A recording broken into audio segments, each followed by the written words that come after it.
Okay, तो हम लोगों ने बजट लाइन डिस्कस कर लिया और इस एक ओवरव्यू लेते हैं कि इस चैप्टर में क्या क्या डिस्कस किया। कंज्यूमर बिहेवियर,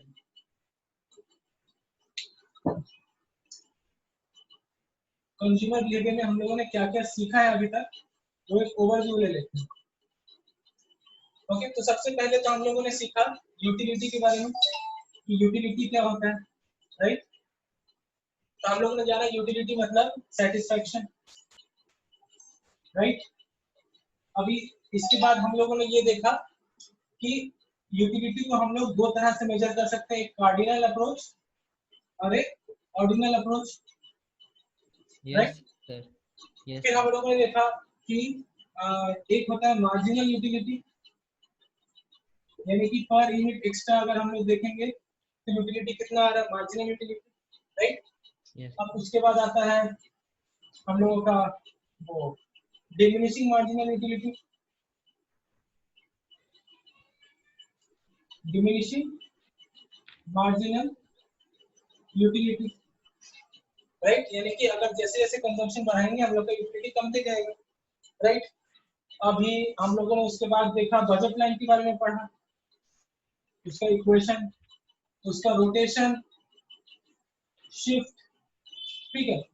अभी इस चैप्टर में दो चीज बाकी है, एक टोटल यूटिलिटी का डायग्राम के बारे में देखना है हम लोग को, टोटल यूटिलिटी और मार्जिनल यूटिलिटी का डायग्राम जो आज कराएंगे हम, और इसके बाद होगा इक्विलिब्रियम, कंज्यूमर का इक्विलिब्रियम कहाँ होता है, राइट, ये करेंगे। तो ये दो चीज बचा हुआ है इस चैप्टर में करने को, ठीक है। तो चलो स्टार्ट करते हैं।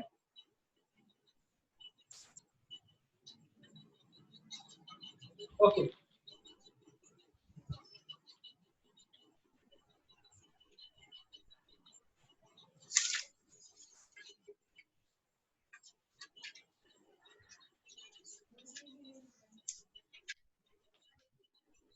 एक मिनट जरा ये कर दो।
एक मिनट जरा रुको, मैं एक चीज खोज रहा हूँ, कौन सी किताब में था मुझे मिल नहीं रहा है।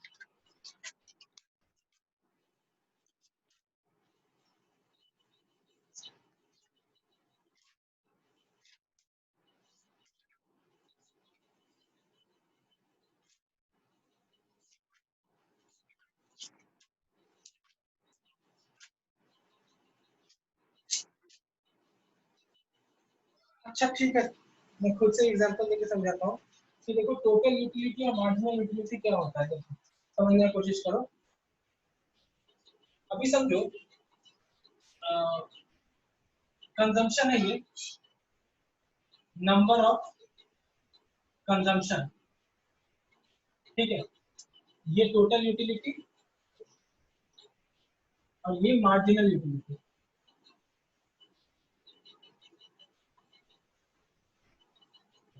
वापस वो एग्जांपल में आता है कि मैं गया एक जन के घर और मैंने पानी मांगा तो पानी दिया उसने, वो मैंने एग्जांपल बताया था, याद है ना, जियाउद्दीन के घर गया था मैं, उसने मुझे पानी ऑफर किया था, ठीक है। तो वही वाला एग्जांपल, तो जियाउद्दीन ने मुझे पहला ग्लास पानी दिया, 1, तो ठीक है, मुझे बहुत यूटिलिटी मिला। ओके, कितना यूटिलिटी मिला, सपोज मुझे मिला 20 यूनिट्स ऑफ यूटिलिटी, ठीक है।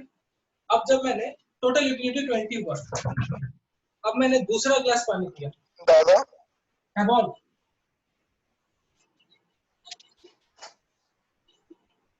কি হয়েছে বল?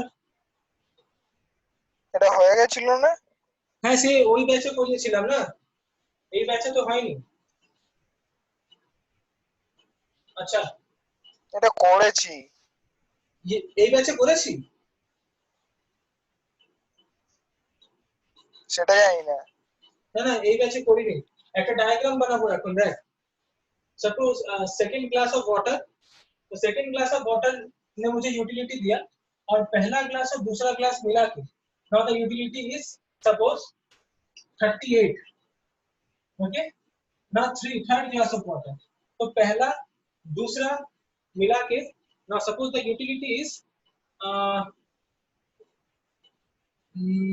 Suppose 53, okay. Now fourth glass of water, the fourth glass of water मिला के utility is 63, okay. Then fifth glass of water, utility is 70. Okay. Now sixth glass of water, utility is 73. Okay. Now seventh glass of water, the total utility is say 75. Okay. Now eighth glass of water, the utility is say 76. And then the ninth glass of water, utility is suppose 74. Okay. तो देखो क्या हुआ इसका मतलब, जब पहला glass पानी पिया तब मेरा यूटिलिटी था 20, जब दूसरा ग्लास पिया तो पहला और दूसरा मिला के कितना हो गया 38, जब तीसरा पिया तो तीनों मिला के हो गया 53, चौथा जब पिया तो चारों मिला के हो गया 63, और this is called total utility, मतलब सब मिला के जो यूटिलिटी मिल रहा है उस पोजीशन पे, राइट। अभी मार्जिनल यूटिलिटी पे आते हैं, तो जब पहला ग्लास मैंने वाटर पिया था तो यूटिलिटी कितना था 20, तो वही होगा मार्जिनल यूटिलिटी। अब दूसरा ग्लास जब पिया तो पहला और दूसरा मिला के 38 है, तो पर्टिकुलरली दूसरा ग्लास के लिए कितना होगा 38 माइनस 20 यानी कि 18, राइट। अब जब तीसरा ग्लास पीऊंगा तो पर्टिकुलरली थर्ड ग्लास के लिए कितना होगा, तो देखो तीन ग्लास मिला के 53 है और दो ग्लास मिला के 38 है, तो तीसरा वाले का क्या होगा 53 माइनस 38 यानी कि 15, राइट। चौथे वाले में क्या होगा, चार ग्लास मिला के 63 है, पांच तीन ग्लास मिला के 53 है, तो चौथे वाले का हुआ 10, उसी तरह से ये 7, ये 3, ये 2, ये 1, और ये हो गया -2, क्योंकि यहाँ पे 74 है लास्ट वाले में, उससे पहले वाला 76 है, तो 74 माइनस 76 इज -2। ये टेबल समझ में आया सबको? यस सर समझ गए। Yes sir. सर स्टैटिस्टिक है ना सर ये? क्या बोल रहे हो? सर स्टैटिस्टिक की तरह है ना? हाँ स्टैटिस्टिक की तरह। अब मैं चाहूंगा कि तुम सब इसको अपने कॉपी में फटाफट कॉपी डाउन करो, क्योंकि मैं इसको मिटाने वाला हूँ, ठीक है सर? कर लिए सब लोग, कर लिया। अब मैं इसका Yes, फोटो sir. खींच के रखता हूँ, क्योंकि मेरे को अगला वाला डायग्राम समझाने में मदद आएगा तुम लोगों को। इसका एक फोटो ले लेता हूँ। Okay, now I am going to wipe it off and I am going to draw the graph of total utility and then the marginal utility. Okay, तो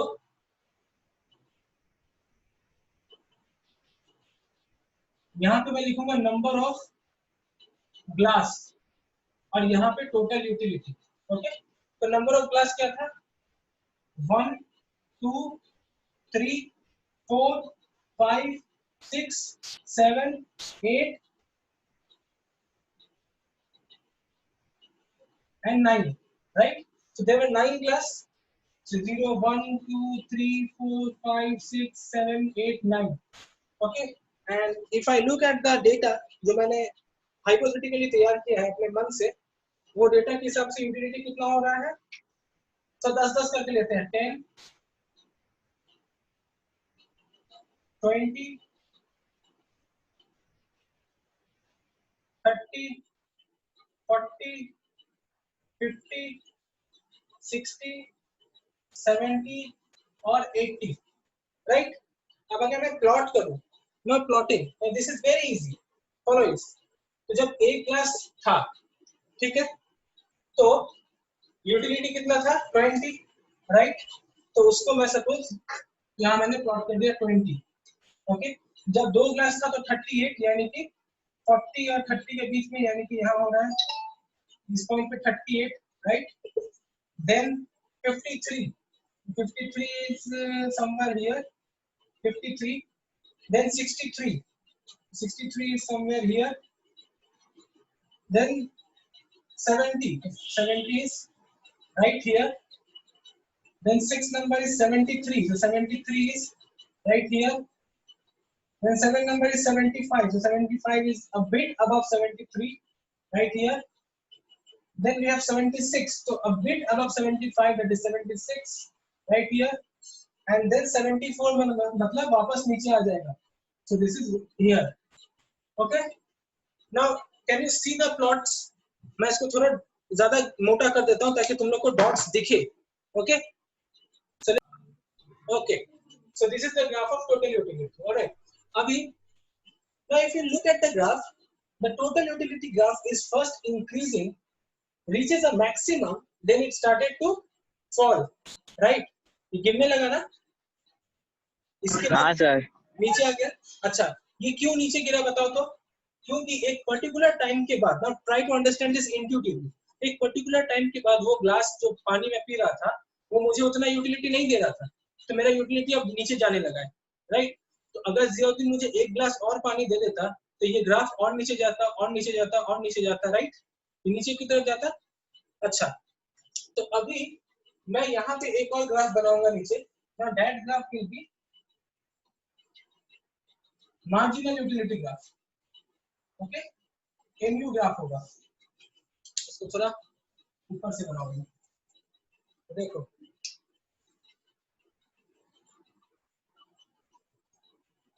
ग्लास और MU. ओके. अच्छा,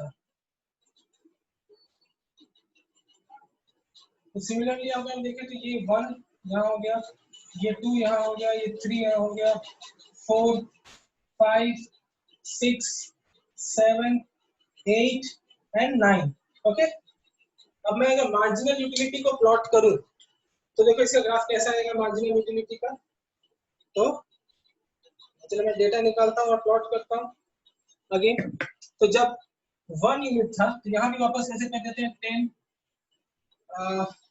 अभी यहाँ ध्यान से देखो, जब ये when you are plotting marginal utility तो ये वाला चीज नहीं रहना चाहिए. मार्जिनल यूटिलिटी स्टार्ट हो रहा है 20 से, खत्म हो जा रहा है -2 पे. तो मैं 2 2 का गैप लेता हूँ.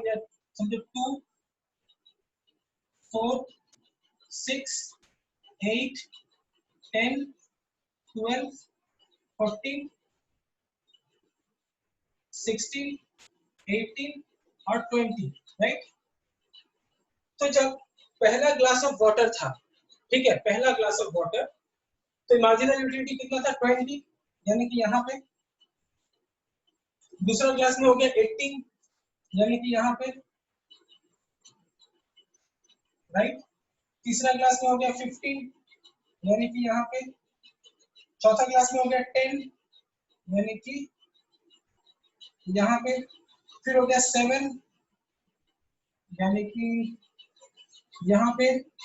फिर हो गया 3, यानी कि यहाँ पे. फिर हो गया 2, यानी कि यहाँ पे. फिर हो गया 1, यानी कि यहाँ पे. और फिर हो गया -2, यानी कि नीचे आ जाएगा, है ना. तो मैं इसको वापस रिपीट कर दे रहा हूँ तुम लोग को ताकि दिखाई दे. सो ये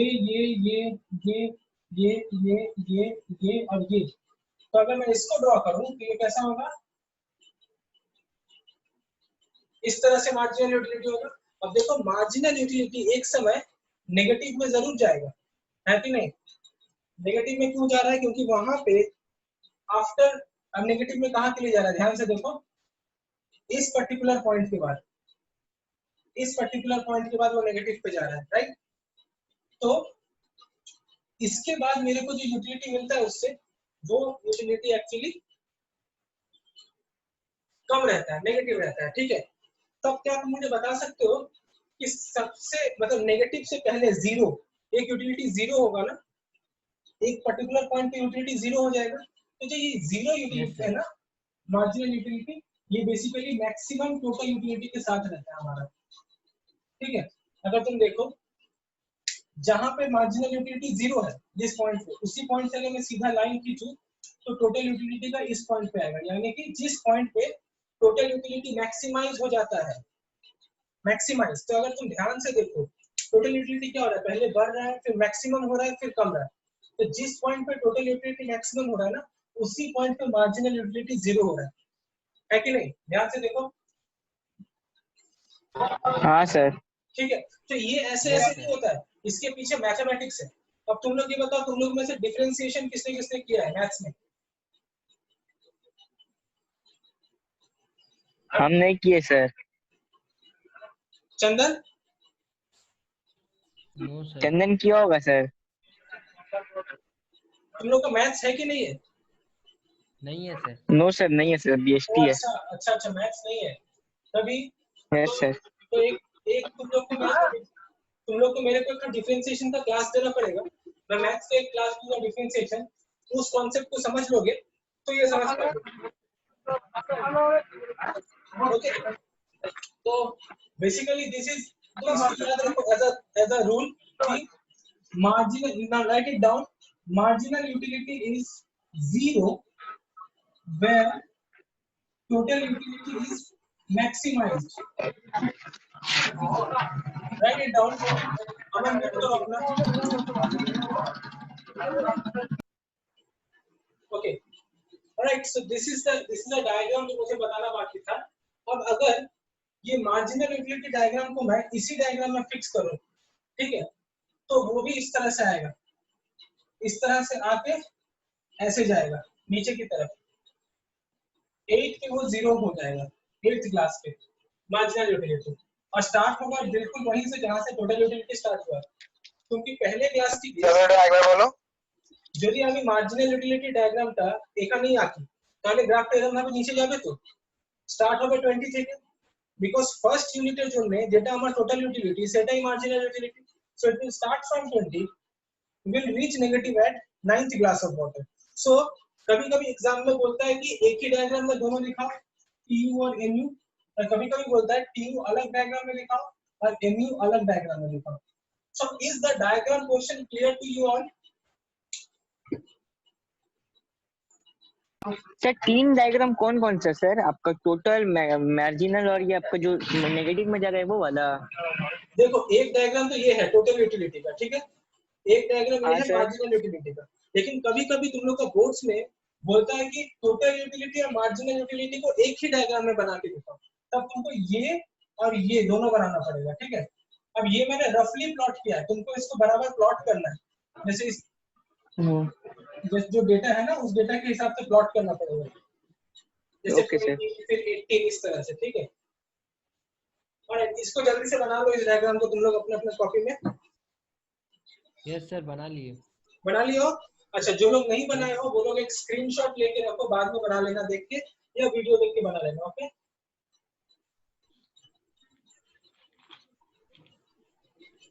ले लिए sir screenshot. Dotted lines screenshot ले लियो तो ग्रुप में डाल देना बाद में, ठीक है। हाँ Shantanu, you are asking something. Dotted लाइंसটা ডটেড লাইনস, হ্যাঁ প্লটিং 8 থেকে এটা করলে ওটা। আচ্ছা 8 থেকে মানে সেটা তো নেগেটিভ হয়ে যাচ্ছে, মানে 8 এর পরে যখন মার্জিনাল ইউটিলিটি নেগেটিভ হয়ে যাচ্ছে তো we represent that with dotted lines, সেটাকে আমরা ডটেড লাইন থেকে রিপ্রেজেন্ট করি। না টোটাল থেকে মার্জিনাল একটা গেল না ওইটা। আচ্ছা ওটা না, ওটা কি বলছি দেখ, আগে একটা উপরে ডায়াগ্রাম বানালাম এরকম ভাবে, রাইট, টোটাল ইউটিলিটি, আর একটা নিচে বানালাম এরকম ভাবে মার্জিনাল ইউটিলিটি। তো সামটাইম কোশ্চেনে বলে যে টোটাল ইউটিলিটি আর মার্জিনাল ইউটিলিটি আলাদা আলাদা বানাও, लेकिन সামটাইম বলে যে একটাতেই দুটোই বানাও, তোকে একটাতে টোটাল ইউটিলিটি এরকম ভাবে বানিয়ে দেখিয়ে দিবি আর মার্জিনাল ইউটিলিটিটা এরকম ভাবে দেখিয়ে দিবি, বুঝতে পেরেছিস? হ্যাঁ হ্যাঁ, ওকে, আর ওইটা দুটোকে ম্যাচ করাবে, এটা ডটেড লাইনস দিয়ে ওইটা বলছি। এটা এটা না না পুরো একদম টোটাল থেকে মার্জিনাল একটা পুরোটা দিলে না একটা ডটেড লাইনস। কি বলছিস? सर जब मार्जिनल यूटिलिटी পুরো একটা ডটেড লাইনস ছিল ওইটা। डॉटेड टोटल लाइन यूटिलिटी होता है तो वहां पे आप एक तो लाइन नहीं बनाए थे, वही लाइन का बात कर रहा। আচ্ছা আচ্ছা ওটা ওটা ও আচ্ছা আচ্ছা ওকে ওকে সেটা বলছি যে যেখানে আমার টোটাল ইউটিলিটি ম্যাক্সিমাইজ হয় ঠিক আছে সেই পয়েন্টে মার্জিনাল ইউটিলিটি জিরো হতে হবে মানে বেসিক্যালি এই ডায়াগ্রামটা রাফ বানালাম বেসিক্যালি কি হচ্ছে এই পয়েন্টে আসছে তো তো মার্জিনাল ইউটিলিটিটা এরকম হবে মানে মার্জিনাল ইউটিলিটি কমছে কমছে কমছে একটা পয়েন্টে জিরো হয়ে যাবে তারপরে নেগেটিভ হবে তো যেই পয়েন্টে জিরো হবে সেই পয়েন্টে টোটাল ইউটিলিটিটা দেখবো আমি ম্যাক্সিমাইজ হচ্ছে বুঝতে পেরেছিস हाँ हाँ ठीक है ओके तो इसका reason is actually differentiation okay अब इसको मैं एक और तरीके से बता सकता हूँ वो मैं बताऊंगा मतलब जिसको मैथमेटिक्स का नहीं है जिसका तो ऐसा तो नहीं कि वो लोग नहीं सीखेगा उन लोग को भी सीखना पड़ेगा तो अब मैं बताऊंगा कि वो क्या होता है ठीक है कैसे होता है तो देखो अगर मैं नॉर्मल इंडिसेंस का ड्रॉ करूं इस तरह से आईसी तो इस आईसी का स्लोप कैसे निकालेंगे स्लोप ओके जैसे बजट लाइन का स्लोप निकाला तो इस आईसी का भी स्लोप चाहिए तो आईसी का स्लोप कैसे निकलता है तो स्लोप का जनरल फॉर्मूला है y2 minus y1 by x2 minus x1 okay यानी कि सपोज ये x है ये y है x है और y है तो सपोज ये है हमारा x1 ये हमारा y1 इस पॉइंट पे कंज्यूम कर रहे हैं लेकिन अगर मैंने चाहा कि मैं ज्यादा x कंज्यूम करूंगा x2 कंज्यूम करूंगा तो अगर x से अगर ज्यादा कंज्यूम करना है तो y को कमाना पड़ेगा क्योंकि पैसा तो सेम फिक्स है हमारे पास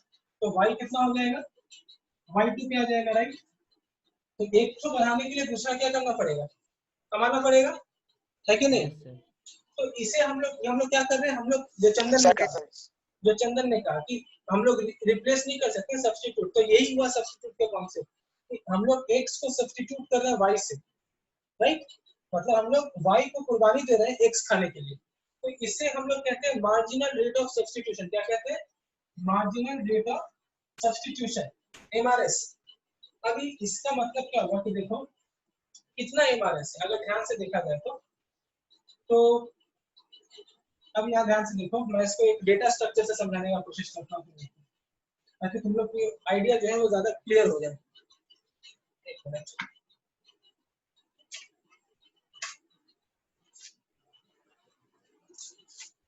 हाँ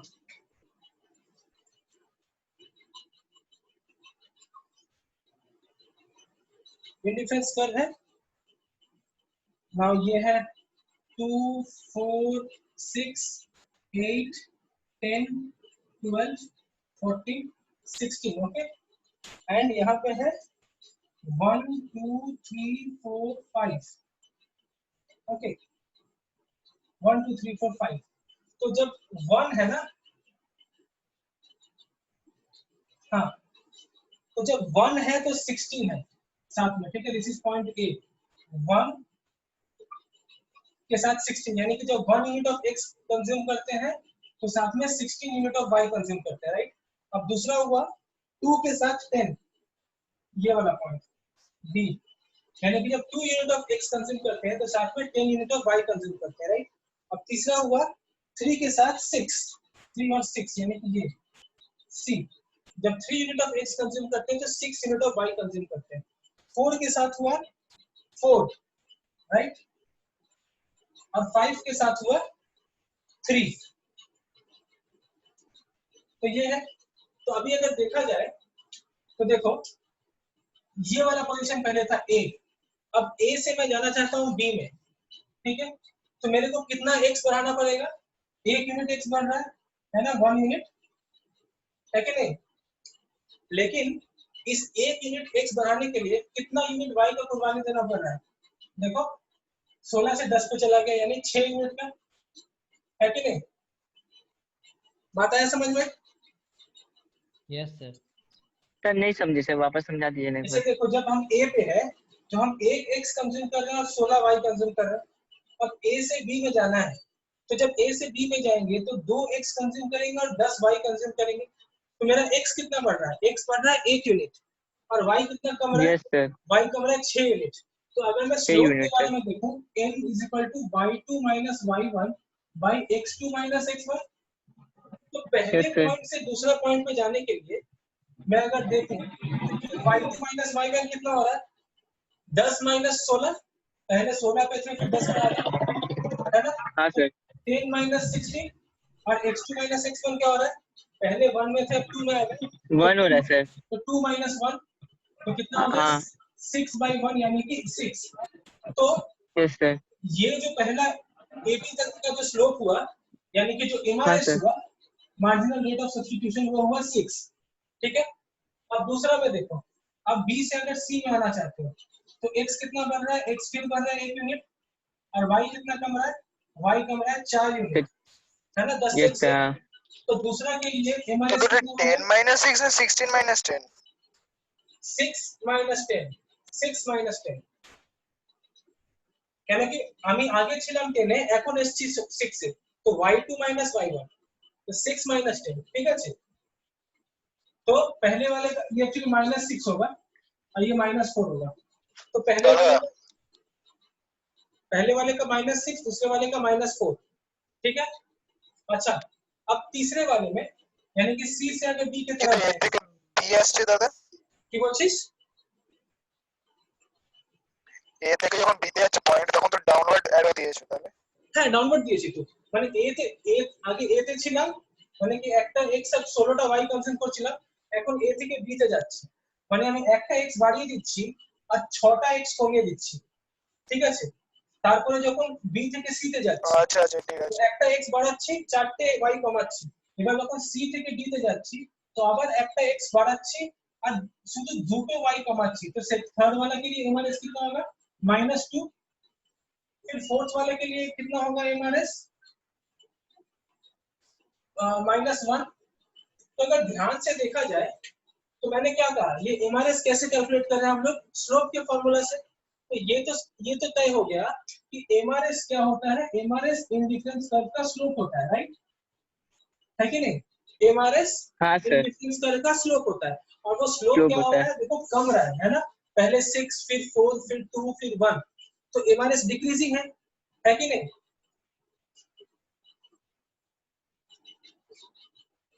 है कि नहीं। Yes sir. एमआरएस डिक्रीजिंग है, यानी कि हाँ इंडिफरेंस सर। कर्व में हमारा marginal rate of substitution decrease करता है।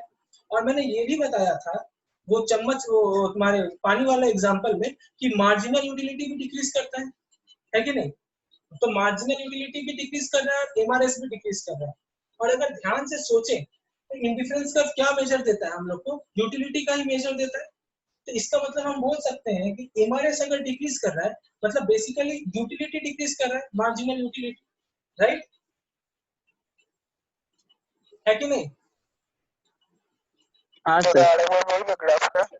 দেখ এমআরএস যদি ফল করছে তাহলে এমইউটাও ফল করবে, বিকজ এমআরএস কি কোথা থেকে আমরা ক্যালকুলেট করছি, স্লোপ থেকে। তার মানে কি হলো, Mrs is the slope of indifference curve, right. বুঝতে পারছিস। হ্যাঁ अच्छा, इसके बाद में